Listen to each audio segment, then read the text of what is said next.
चलिए हमारा जो नेक्स्ट टॉपिक था प्रिपरेशन ऑफ एसिड, उसको समझने की कोशिश करते हैं। तो जो प्रिपरेशन है एसिड का वो आपका तीन तरीके से हो रहा है। पहला जो है वो हो रहा है by combining an oxides of non metal. किसका ऑक्साइड? नॉन मेटल का ऑक्साइड जो है वो रिएक्ट करता है विथ वाटर, तब जो फॉर्म होते हैं उसे हम लोग ऑक्सी एसिड भी कहते हैं। ठीक है। दूसरा जो तुम्हारा है by reaction of sulphuric acid with salt. जब सल्फ्यूरिक एसिड यानी H2SO4 जो है वो जब रिएक्ट करता है आपके वाटर के साथ, सॉल्ट के साथ, तो जो फॉर्म होता है उसे भी हम लोग एसिड कहते हैं। जैसे HCl यहाँ पर है और HNO3 वगैरह है। थर्ड वन जो तुम्हारा है बाय ऑक्सीडेशन ऑफ, क्या करना है? ऑक्सीडेशन करना है of non metal. Non metal का क्या करना है? ऑक्सीडेशन करना है। ठीक है। तो उसकी वजह से भी क्या होगा, हमारे पास एसिड का फॉर्मेशन होगा। तो चलिए एक वन बाय वन समझने की कोशिश करते हैं। पहला कि by combining an oxides of non metal with water. तो ये है आपके ऑक्साइड हैं नॉन मेटल के SO2।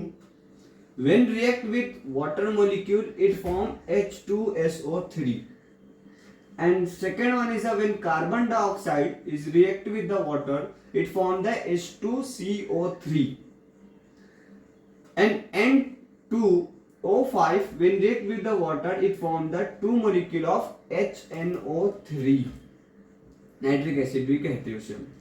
ठीक है।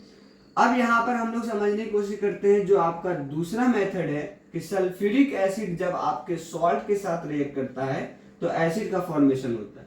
तो ये आपका NaCl एक सॉल्ट हो गया, जब रिएक्ट करेगा आपका H2SO4 यानी सल्फ्यूरिक एसिड के साथ, तो वो बनाएगा पहले Na2SO4 प्लस HCl मोलिक्यूल। तो HCl मोलिक्यूल वहां पर क्या हो गया? एक एसिड हो गया, और ये क्या हो गया? एक सॉल्ट का फॉर्मेशन हो जाता है।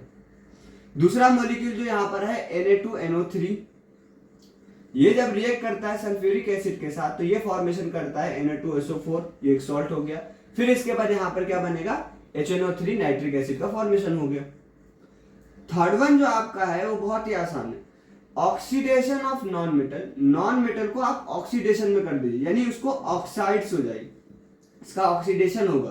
तो ये सल्फर और फास्फोरस क्या है? एक नॉन मेटल है, तो इसका ऑक्सीडेशन किया जाता है थ्रू द HNO3 यानी नाइट्रिक एसिड के द्वारा। नाइट्रिक एसिड के द्वारा इसका क्या होता है? ऑक्सीडेशन किया जाता है, जिसकी वजह से क्या होता है? हमारे पास एसिड का फॉर्मेशन होता है। तो जिसमें H2SO4 हो गया, सल्फ्यूरिक एसिड, H3PO4, ये एसिड बन गया। फिर वाटर मॉलिक्यूल फॉर्म होते हैं और फिर ऊपर नाइट्रोजन डाइऑक्साइड फॉर्म होता है NO2। तो ये थे हमारे प्रिपरेशन करने के तरीके।